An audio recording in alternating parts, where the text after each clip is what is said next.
So for the last few years, I cannot count how many conversations I've had with people on Instagram, Twitter, YouTube telling me, hey, Elliot, if you want to see storytelling done right, you should watch Netflix's Dark. If you want to see time travel done right, you should watch Dark. If you want to see not only the best show on Netflix, but arguably one of the best shows ever, you should watch Dark. Well, on the week of season 3, this has been on my watch list for a while, but I have decided to watch season 1 of Dark, and I'm going to let you all know in this video what I thought of the season, if you should watch it, and did it live up to the hype. We're going to talk about that and much more. This mysterious saga follows 4 families living in a small German town. Their idyllic life is torn apart when 2 children mysteriously disappear and their family's dark secrets begin to come to the surface. What's going on, everybody, and welcome back to my channel, Movie Files. Elliot back again with a review, and this time is for a series that premiered back in December 1st, 2017, and that is Netflix season 1 of Dark. Very excited to let you all know what I thought about the show. Is it the best thing on Netflix? Did it live up to the hype? Well, we're going to talk about it in this video, but if you've been a part of this community for a while, you know whenever I review Netflix shows, I do like 5-7 minutes, no spoilers, just initial thoughts, and then like 10-15 minutes of spoiler discussion. But this time around, I just want to keep it spoiler-free as possible because I know this fan base of this show is very passionate, but I don't know if this fan base is as large, as global as some big Netflix shows might be, a la as this show has been compared to Stranger Things. So I want to kind of give you guys my thoughts on it for those that haven't seen it like me, why you should watch the show, or maybe why you shouldn't watch the show, and just give you my initial thoughts, just my review on the show without diving into the spoilers. And then by Saturday, when we talk about season 3, I'll do my kind of standard traditional breakdown for season 3. But very excited to be here today and let you all know what I thought about this season. But before we dive into it, as you can see on the screen now, make sure you're following me on all my social media accounts. If new to the channel, subscribe, hit that bell so you don't miss any of my content. Give this video a thumbs up. Helps out the channel so much, so tremendously, but I also really appreciate it. And last but not least, if you were like me and have had this show on your watch list for a while, but haven't pressed play for whatever reason, life, work, other movies, other shows, let me know by the end of this review if you are going to watch this show or if you're not going to watch the show. But more importantly, if you've seen the show, let me know your thoughts about season 1, what I'm in for season 2, because by the time this video is out, the future me will be watching season 2. So Elliot, I hope you're enjoying it, and I can't wait to hear your thoughts about season 2.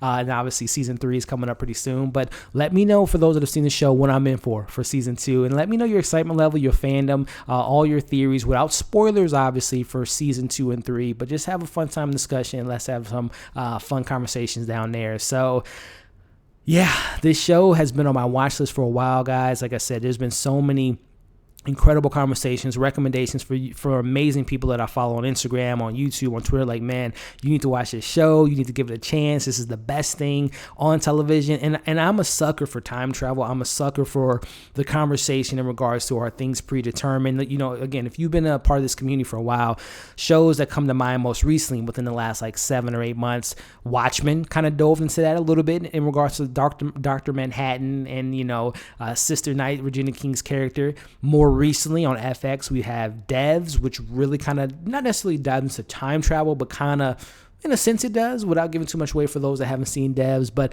I love that conversation, and this show takes those elements and things that I love about time travel and really dives into it. So again, without getting too much into the details and the plot, you have essentially, you're following 4 families and essentially 4 generations. And this story takes place between 2019, 1986, and 1953. And you're seeing all these particular 4 families. You're seeing their past, their present, you know, you're seeing their drama. You're seeing, you know, the dark secrets, the affairs, the relationships as they develop. And it's just so integral and so detailed that you just have to play next. You have to press play to watch the next episode and the next episode. And just, this show is the perfect example of a puzzle. As soon as you open that puzzle, you're just like, man, this looks like this is going to be a very difficult, very challenging type of thing to do. And this show does such a great job of putting the pieces together, but still there's some pieces in that box that you're like, I don't know how that's going to fit. I don't know if this is going to, where is that piece? Am I missing pieces?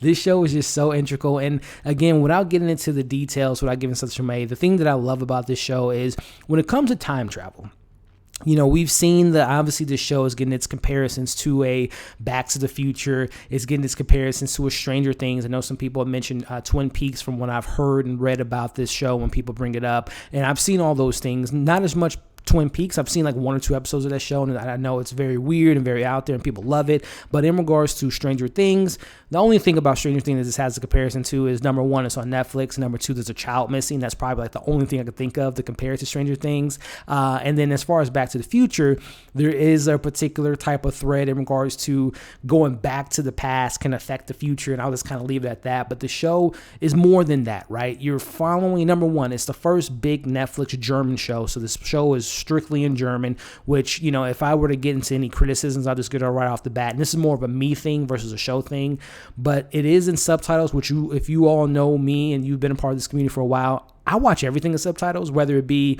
a movie I've seen 1,000 times or something new. I always have subtitles on. I don't know what it is. Like, if I don't have subtitles on, I'm watching something at home, I feel like I can't hear what they're saying anyway. So the subtitles was an issue, but they're speaking in German. And I couldn't figure out on my TV to get there's American dubbing, which at first was very kind of annoying to say the least, but you kind of get used to it after a while. But that's just that's not even like a con. That's just like a me kind of tangent thing. But as far as like criticisms, I will say the first couple episodes, you don't really, or the first like maybe 3 or 4 episodes, you don't really get as much character development. As the show goes on, you definitely do. But the first 3 or 4 episodes, you're really not knowing who these characters are. And again, like I had said, this show is based around 4 different families. This show reminded me a little bit in a sense of who is who, very similar to when I watched Game of Thrones, many, many years ago. It was just like, okay, who's part of the Stark family? Who's the Lannister family? This show kind of has those similar vibes. And the reason, I don't want to say the word confusing, but the reason why the show can be challenging at times, at least for me, for the first like 4 or 5 episodes, again, this show takes place in 1953, 1986, and 2019. So you're watching people from the future and seeing their past and seeing their generation before them. So it's just like, okay, wait, who was that person? That adult was a kid in that time, but who was that again? But as the show kind of goes on, this show does such a great job of not only casting perfectly, but the people that are being represented as kids and then their dads and their moms, they start to even look like them in the future, which is just, again, the casting in this show is phenomenal, which is going back to, those, like I said, I have very little criticism about this show, but diving more into the details in regards to the positives, the performances in this show are so incredible. Like, literally, this is one of the few shows where, whenever you have a show that's spanning over 4 generations and you have kids, you have teenagers, you have adults, you have grandparents, sometimes some of those younger audience or that younger cast isn't as strong as the older cast, or the older cast doesn't embody the younger cast, or vice versa. It's just like there's something wrong with the chemistry and amongst of making you believe that person in 2019 is the same person from 1986 and so on and so forth. This show does such a great job in its performances, to cast more particularly, of embodying their character throughout those multiple generations. And it's so believable. And like I said, if you've been part of this community for a while, I watch a lot of YA shows where there's a show that's based in high school and you got drama, you got relationships, you got kids that are in high school that look like they should be the teachers of the school. This show's casting is so spot on. All the kid actors fit within their age group. They act like kids. All the teenagers look like teenagers and they act like teenagers. Same goes with the adults, and the adults have their complex marriages, their history, their past, their demons, and it's just so authentic, and you just are so engrossed within these stories, these 4 individual families, how everything is starting to come together, how everything is connected, and how people from the future influences the past. Again, this show, I just watched it about an hour ago. I finished episode 10, which, by the way, is 10 episodes. For those, again, that aren't too familiar with the show, 10 episodes, 46 to 56 minutes per episode. It goes by so quickly, and this is the perfect binge show, because the way that each episode ends, it just makes you want to press play, watch the next episode, figure out what this means, WTF, what is happening, why is this person doing this, how does this person know this person, how did that person get there? This show is just so entertaining, so integral, so detailed, so meticulous, so beautifully shot. The cinematography, I have to bring up the kind of the behind the scenes. The creators of the show are a couple. They did such a great job. This is a show where you know the creators had a plan. This is from A to Z. We're going to tell you how we got there. Not only how we got there, but what does it mean that we're there? How did this person connect to this person? The show is so detailed. So the creators did such a great job. I'm a score guy. I love scores. I believe the gentleman name, I'm trying to look him up here, Ben Frost, the composer of this show, the opening theme, the themes throughout the story. This show has a tinge of horror. It's not a scary show, at least in my opinion. There are some tropes that you might see in horror films. Like, again, it's a dark show. Pun intended, it's very dark shot. We're in the caves, we're in the tunnels, we got people with hoods on, we got these kids that are being murdered and coming up, in this small town. So it has a little bit of those things that I love about horror films, but it doesn't fall into those tropes of traditional jump scares, things of that nature. But this show is very mature. The show takes its time. The pacing is incredible. But going back to that score by Ben Frost, it's a character within itself. The score of this show puts you in that atmosphere of being in German, being close to this factory that has, has the history of being attached to Chernobyl. It's just such a fascinating show. This show to me is why I love things like Ex Machina, as I had mentioned earlier, Devs, as I had mentioned Watchmen, all these time travel shows. It brings up the conversation that is so fascinating, right? Do we have control over our future? Are things predetermined, or do we have free will? That conversation is brought up so beautifully within this show and tells it so smartly. And again, I don't want to give too much away, but the way they handle time travel is so detailed. They don't just, you understand why the time travel is involved, and it has stakes. There are actual stakes within this show. There are consequences for people's action.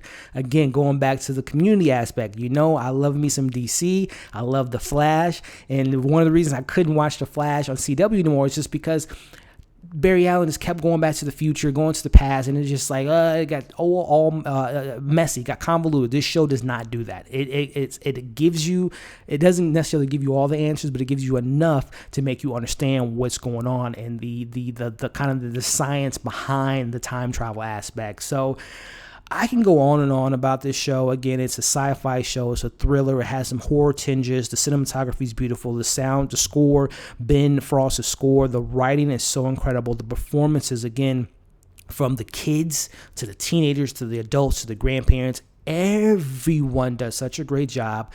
I cannot wait. Again, future Elliot, I feel so jealous of you right now because you're watching season 2, and I hope you're enjoying it. And again, I can't wait to hear your thoughts about it, and I can't wait to see season 3 in the future, in a couple days from now, from when I'm shooting this video.